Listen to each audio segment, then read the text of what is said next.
Hey, this is Brent, and welcome to Brent's Crossroads, here and there in the world.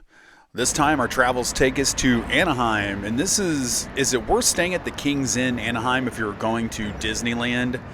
And we'll take a look at the place, we'll do a walk to Disney. It's a 2-story inn. It has, your amenities are swimming pool, there's a laundry room. They really caught my eye because they decorated really, really well. They're really nice. Now, this is not one of the Disneyland partner hotels. It's individual. They do sell tickets to Disneyland and to DCA through here. And, we're taking a tour. We go past the office. One nice thing about the Kings Inn is they have this self-service, almost like a convenience store, but you can only get into it if you have your key card. So if you're going down, don't forget your key card. Medicines and things, ice creams, stuff you can fix in the microwave. There are not microwaves in the rooms. The microwaves are in the laundry room, which is on the first floor. If we keep walking past where we came in here to the convenience store, the laundry room is on the end, and then it's self-checkout. And that's the only laundry room thing. And you can check out. It's self-checkout. It's got a nice pool and hot tub area. All right, so here's a look at the Kings. Here's like the observation deck, which has some night vision that you can see fireworks down there from Disneyland. There's the pool area.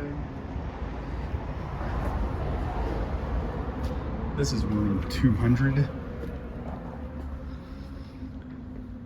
As you can see, it's a pretty basic hotel room. You're a little bit further from Disney, but I timed it. It's a 15-minute walk. I was through security in 16 minutes walking from here to there. And it's, like I said, $50 cheaper a night than some of the other affiliate hotels. It's not a good neighbor hotel, but it's a nice hotel. You have a nice big fridge.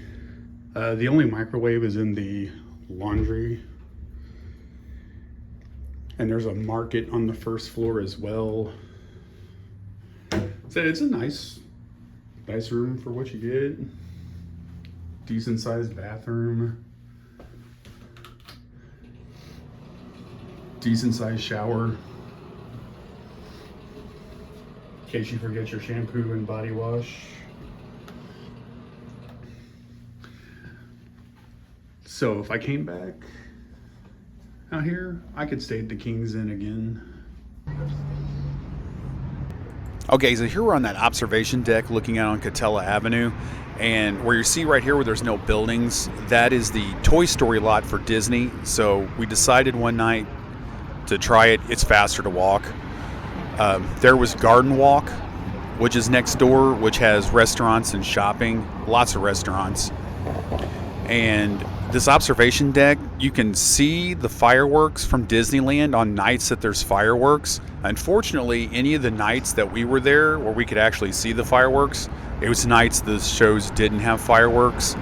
Womp womp. So I was kind of disappointed in that. Maybe next time, because I would stay here again. And here's one of my favorite places to eat when I'm in Anaheim, anywhere near Disney, and that's Roscoe's House of Chicken and Waffles. It's about a 20-minute walk or so from the Kings Inn, and it is well worth the walk. Highly, highly suggest it. So here it is, like potato salad. That's how I always judge. I always try a potato salad from places. It was okay. It was average, but the chicken and waffles, that's where the money's at. The biscuit and gravy is also really good, but the chicken and waffles, that's the go-to.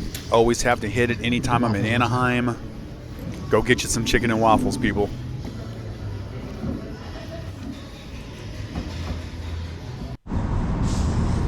All right, headed out from the King's Hotel, and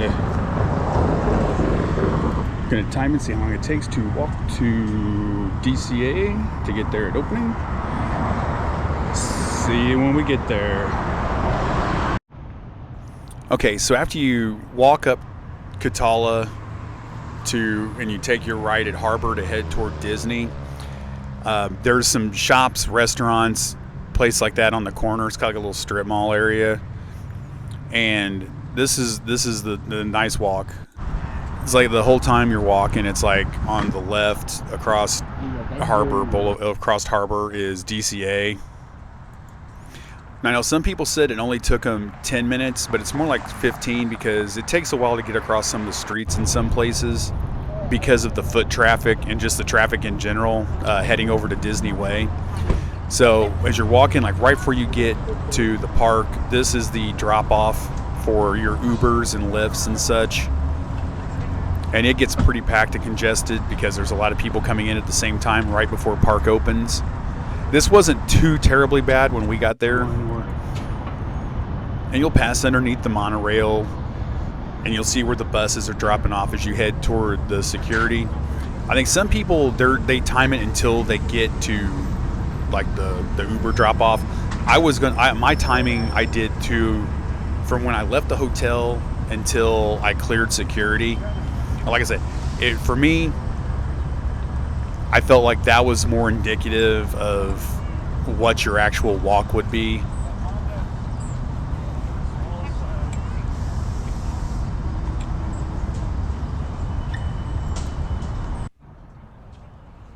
Of course, the excitement, you get to that sign, California Adventure on one side, Disneyland on the other.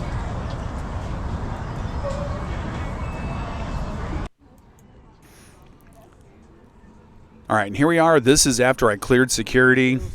16 minutes, not too shabby. And also, it's a lot cheaper if you're driving. The parking you do have to pay parking at the Kings Inn. It's $15 a night as a guest, but it's cheaper than a lot of the alternatives. 15-minute walk, and you're there at Disneyland and DCA.